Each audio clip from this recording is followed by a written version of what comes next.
कासगंज गांव में एक कुबड़ा बूढ़ा जंगल के बीचों बीच एक झोपड़ी बनाकर रहा करता था। वो बूढ़ा रात के समय ही अपनी झोपड़ी से बाहर निकला करता था। रात के अंधेरे में उसकी झोपड़ी में तेज रोशनी हो जाया करती थी, जिससे गांव वाले बहुत डरा करते थे। उनका मानना था कि वो कुबड़ा कोई साधारण बूढ़ा नहीं है, वो जरूर कोई मायावी है जो गांव के जंगल में रह रहा है। एक दिन गांव का एक युवक जिसका नाम गबरू था, वो अपने हाथ में कुछ लकड़ियां लेकर जंगल के रास्ते से आ रहा था कि तभी उसे किसी के रोने की आवाज सुनाई दी। अरे कोई बचाओ मुझे, अरे यहाँ से बाहर निकालो मुझे, अरे बचाओ मुझे, बचाओ। अरे भाई, न जाने ये किसकी आवाज है जो सहायता के लिए पुकार रही है, न जाने कौन है भाई। वो थोड़ा दूर चला, तभी उसे उस मायावी बूढ़े की झोपड़ी दिखाई दी, जिसके अंदर से आवाजें आ रही थीं। जैसे ही गबरू उस झोपड़ी के पास पहुंचा और अंदर झोपड़ी में जाने लगा, तभी वहाँ वो मायावी बूढ़ा आ गया। मेरी झोपड़ी में कहाँ जा रहे हो नादान इंसान? क्या जानते नहीं वो मेरी झोपड़ी है, उसमें कोई भी गांव वाला नहीं जा सकता है। क्या तुम जानते नहीं हो? ऐसे डरावने बूढ़े को देखकर गबरू डर जाता है। नहीं नहीं बूढ़े बाबा, मैं आपकी झोपड़ी में नहीं जा रहा था। मैं तो इस जंगल में कुछ लकड़ियां लेने आया था, लेकिन फिर किसी के रोने की आवाज सुनी तो इधर आ गया। नहीं नहीं, मैं जाता हूँ यहाँ से। हाँ, जाता हूँ। जिसके बाद गबरू वहाँ से दुम दबाकर भाग निकलता है और गांव पहुँचता है और गांव वालों को अपनी आप बीती सुनाता है। अगली सुबह चाय की दुकान पर गांव के दो आदमी बातें कर रहे थे। अरे भाई, कल रात अपना गबरू जो है, अरे वही गबरू, अरे भैया जंगल से कुछ लकड़ियां लेके आ रहा था, तो उस कुबड़े मायावी बूढ़े की झोपड़ी में से किसी के रोने की आवाज आ रही थी भैया। जैसे ही गबरू देखने के लिए आगे बढ़ा, वो मायावी डरावना बूढ़ा जो है वो उसके सामने आ गया। अरे बेचारा जो है जैसे तैसे अपनी जान बचाकर वहां से भागा है। अरे कल रात से ही बुखार में पड़ा है बेचारा भैया बिजू। जाने भैया क्या राज दफन है उस मायावी बूढ़े की झोपड़ी में। हाँ, बता रहे हैं। पता नहीं भाई, डर के मारे जो है कोई भी गांव वाला जो है उस बूढ़े की झोपड़ी में जाने की हिम्मत नहीं करता है। हाँ, अब भैया भगवान ही जाने क्या राज दफन है भैया। उसी गांव में भोला नाम का एक बहुत ही गरीब मछुआरा रहता था। गांव में सब उसे भोंदू बुलाते थे, जो जंगल के किनारे पर नदी से मछलियां पकड़ा करता था। एक दिन भोंदू नदी के किनारे बैठा हुआ था, अपने जाल को फैलाकर मछली पकड़ने की कोशिश कर रहा था। अरे अरे, आती क्यों नहीं कोई मछली मेरे जाल में? आज कई दिन हो गए हैं, लेकिन कोई भी मछली हाथ नहीं लगी है। लगता है आज फिर से मेरी बूढ़ी माँ को भूखा ही सोना पड़ेगा। हे भगवान, तू कब कृपा करेगा मुझ गरीब पर? और वो रोने लगता है। थोड़ी देर बाद भोंदू खाली हाथ अपनी झोपड़ी में आता है। अरे भोंदू आ गया, मैं कब से इंतजार कर रही थी। अरे मुझे बड़ी भूख लगी है, क्या आज भी तेरे हाथ कोई अच्छी मछली नहीं आई? नहीं माँ, मुझे माफ कर दो, मैं आज भी तुम्हारे लिए कोई मछली पकड़ के नहीं ला पाया। न जाने क्यों मेरे जाल में कोई मछली फंसती ही नहीं है। कई दिन हो गए हैं, जानता हूँ तूने कुछ भी नहीं खाया है। हाय हाय, न जाने हम अभागों ने कैसी किस्मत पाई है। दुखी मत हो, देखना सब ठीक हो जाएगा। हाँ, कोई न कोई राह हमें जरूर दिखेगी। अगली सुबह भोंदू फिर से अपना जाल लेकर नदी के किनारे जा रहा था। हे भगवान, आज तो कोई मछली हाथ आ ही जाए। अगर नहीं आई तो आज फिर से मुझे और माँ को भूखा सोना पड़ेगा। भोंदू थोड़ी दूर चलता है कि उसे जंगल की ओर से किसी के रोने की आवाज सुनाई देती है। अरे कोई है? अरे निकालो मुझे यहाँ से, कोई तो सहायता करो मेरी, निकालो मुझे यहाँ से। अरे ये कौन रो रहा है? लगता है किसी को सहायता की आवश्यकता है, लेकिन ये आवाज तो जंगल की ओर से आ रही है। न जाने जंगल की ओर जाना ठीक होगा या नहीं। गांव वाले तो अजीबोगरीब बातें करते हैं इस जंगल को लेकर, लेकिन कोई सहायता के लिए पुकार रहा है, इसलिए जाना होगा। जैसे ही भोंदू थोड़ा आगे बढ़ता है, अचानक से उसे उस मायावी बूढ़े की झोपड़ी से जोर जोर से रोने की आवाज सुनाई देने लगी। अरे कोई है इस जंगल में? मेरी सहायता करो, मैं मर रहा हूँ। मेरी सहायता करो, निकालो मुझे यहाँ से। न जाने ये किसकी आवाज है, कौन सहायता के लिए पुकार रहा है। भोंदू जैसे ही आगे बढ़ा तो उसे उस कुबड़े मायावी बूढ़े की झोपड़ी दिखाई दी, जहाँ से आवाज आ रही थी। अरे आवाज तो इस झोपड़ी के अंदर से आ रही है। लगता है अंदर कोई सहायता के लिए पुकार रहा है। हाँ, लेकिन क्या मेरा अंदर जाना ठीक रहेगा? गांव वाले इस झोपड़ी को मायावी समझते हैं। नहीं, मुझे अंदर जाना ही होगा। कोई सहायता के लिए पुकार रहा है, इसलिए अंदर जाना ही होगा। जिसके बाद वो झोपड़ी के अंदर जाता है। तभी भोंदू देखता है कि एक बकरी पिंजरे में बंद होती है, जो कि एक इंसान की आवाज में आवाजें दे रही थी। अरे कोई है इस जंगल में? मेरी सहायता करो, मैं मर रहा हूँ। मेरी सहायता करो, निकालो मुझे यहाँ से। उस पिंजरे के अंदर बकरी को देखकर भोंदू हैरान हो जाता है। अरे तुम बकरी हो, लेकिन इंसान की आवाज में कैसे बात कर रही हो? मुझे उस मायावी बूढ़े ने बकरी बना दिया है। मैं एक तपस्वी ब्राह्मण हूँ, जो इस जंगल में तपस्या करने के उद्देश्य से आया था और यहाँ उस मायावी की झोपड़ी में आ गया। इस झोपड़ी में बैठकर तपस्या करने लगा कि तभी वो मायावी बूढ़ा यहाँ आ गया और मुझे अपनी झोपड़ी में देखकर क्रोध से भर गया। उसने मुझे अपनी मायावी शक्ति से बकरी बनाकर इस पिंजरे में कैद कर दिया है। तपस्वी ब्राह्मण, लेकिन वो मायावी बूढ़ा है कौन? क्यों इस जंगल में सबसे छुपकर रहता है? और क्या अब तुम अपने असली रूप में कभी नहीं आ पाओगे? वो मायावी बूढ़ा बहुत ही खूंखार है।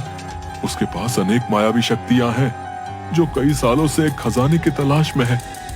उसके पास एक नायाब पत्थर का टुकड़ा है, वो बहुत ही चमकदार है, जो उसे उस खजाने का रास्ता बताएगा।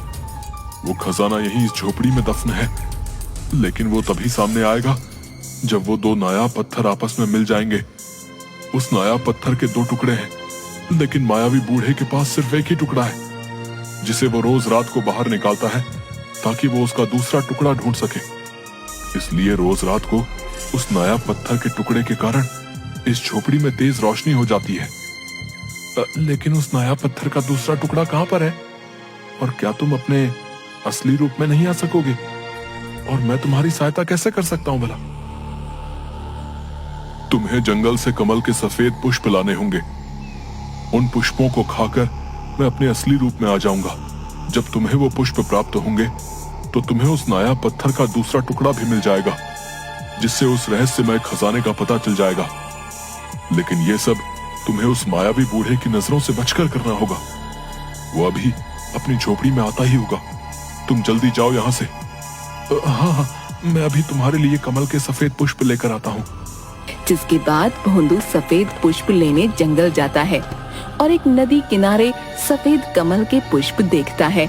लेकिन जैसे ही वो पुष्प लेने के लिए हाथ बढ़ाता है, वो कमल के पुष्प गायब हो जाते हैं। भोंदू ये देखकर हैरान हो जाता है। वो जब भी अपना हाथ पुष्प की ओर बढ़ाता, वो गायब हो जाते।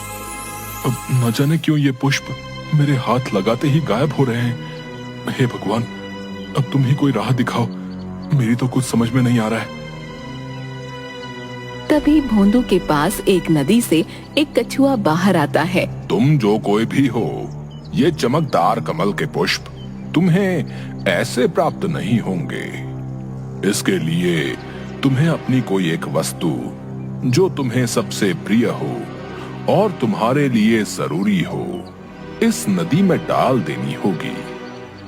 तभी ये पुष्प तुम्हें हासिल हो पाएंगे। कछुए जी, मेरे पास तो ऐसा कुछ भी नहीं है। मैं तो एक गरीब मछुआरा हूँ, जो मछलियाँ पकड़कर ही अपना गुजर बसर करता है। मेरे पास तो इस मछली के जाल के सिवा और कुछ भी नहीं है, और ये मुझे सबसे प्यारा भी है। ये ना हो तो मैं मछलियाँ पकड़ ही ना पाऊँ। हाँ, मैं इसे ही नदी में डाल देता हूँ। जिसके बाद भोंदू अपना जाल उस नदी में डाल देता है। जिसके बाद वो कमल के चमकदार पुष्प फिर से दिखाई देते हैं।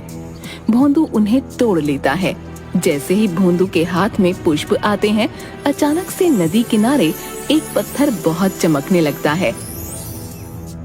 पुष्प तो मुझे प्राप्त हो गए हैं, लेकिन ये चमकती हुई चीज क्या है भला? ये चमकती चीज नायाब पत्थर का दूसरा टुकड़ा है। तुम एक ईमानदार और साफ दिल इंसान हो, जिसके पास इस नदी को देने के लिए कुछ भी नहीं था, लेकिन तुम्हारे लिए जो सबसे कीमती और उपयोगी था, तुमने वही इसमें डाल दिया। इसलिए ये नायाब पत्थर तुम्हारे हिस्से में आ गया है। जाओ, इसे यहाँ से ले जाओ, इससे पहले कि वो मायावी बूढ़ा यहाँ आ जाए। वो तुम्हें अपनी मायावी शक्तियों से मार डालेगा। जाओ, यहाँ से ले जाओ इस पत्थर को। भोंदू वहाँ से कमल के चमकदार सफेद पुष्प और नायाब पत्थर का टुकड़ा लेकर मायावी बूढ़े की झोपड़ी में आ जाता है। ये देखो, ले आया मैं तुम्हारे लिए कमल के सफेद पुष्प। भोंदू उस बकरी रूपी ब्राह्मण को वो सफेद पुष्प देने ही वाला होता है, तभी वहाँ पर मायावी बूढ़ा आ जाता है। कौन हो तुम लड़के, और मेरी इस झोपड़ी में आने का तो साहस कैसे किया?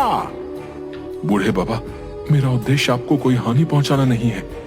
मैं तो बस इस बकरी रूपी ब्राह्मण की सहायता कर रहा था। नादान लड़के, इस ब्राह्मण के साथ अब तू भी मारा जाएगा। मेरे इस खजाने की खोज में जो भी बाधा बनेगा, मारा जाएगा। क्षमा करें बूढ़े बाबा, मुझसे भूल हो गई। तो अब सजा भुगतो। जैसे ही बूढ़ा अपनी शक्तियों से भोंदू पर प्रहार करता है, भोंदू झोपड़ी की दीवार से जा टकराता है और उसके हाथ से सफेद पुष्प गिरकर बकरी के आगे गिरते हैं और चमकीला पत्थर दूसरे कोने में। सफेद पुष्प को बकरी झट से खा जाती है, जिससे बकरी तपस्वी ब्राह्मण का रूप ले लेती है। तभी अपनी शक्तियों से मायावी बूढ़ा उस पूरी झोपड़ी को गुस्से में उड़ा देता है और तपस्वी ब्राह्मण और मायावी बूढ़े में घमासान युद्ध होता है। अब तुम्हारा अंत है दुष्ट, तुम मेरा कुछ नहीं बिगाड़ सकते हैं। मायावी बूढ़ा ब्राह्मण को गले से पकड़कर उठा देता है। तभी वहाँ बेहोश भोंदू उठकर चमकीले पत्थर को उठाता है और उसका दूसरा टुकड़ा मायावी बूढ़े के पास गिरा होता है। भोंदू उन दोनों टुकड़ों को जोड़ देता है, जिससे एक बहुत तेज रोशनी निकलती है। भोंदू ये सब देखकर हैरान हो जाता है। भोंदू, तुम डरो मत। इस नायाबी पत्थर ने इस मायावी बूढ़े की लालच की सजा इसे दे दी है। ये कोई साधारण पत्थर नहीं है। जब भी कोई अपने लालच के लिए इसे इस्तेमाल करेगा, तो ये उसे जला कर राख कर देगा। लेकिन ये मायावी बूढ़ा ये जानते हुए भी अपने लालच में अंधा हो गया और अपना सर्वनाश कर बैठा। अरे अरे, ये क्या हो गया भैया? इस बूढ़े बाबा को लालच नहीं करना चाहिए था भैया। तभी भोंदू और तपस्वी ब्राह्मण मुड़कर देखते हैं, झोपड़ी की जगह बेशकीमती खजाना सामने था। तपस्वी ब्राह्मण उस खजाने में से कुछ हिस्सा भोंदू को देते हैं। ये लो भले इंसान, इस खजाने में से कुछ हिस्सा तुम्हारे लिए। ये तुम्हारी इंसानियत का तोहफा है। तुम एक साफ दिल के ईमानदार इंसान हो, जो बिना डरे मेरी सहायता करने इस मायावी झोपड़ी में चले आए। तुम्हारी ही वजह से मैं बकरी से अपने असली रूप में आ पाया। जाओ भोंदू, अब तुम इस खजाने की मदद से अपना जीवन अच्छे से व्यतीत करना। आपका बहुत बहुत धन्यवाद तपस्वी ब्राह्मण। मैंने जो भी आपके लिए किया, वो तो मेरा एक इंसान होने के नाते कर्तव्य था। अब इस खजाने की मदद से मेरी माँ को कभी भूखा नहीं सोना पड़ेगा। ये बोलते हुए भोंदू की आंखों से आंसू आ जाते हैं।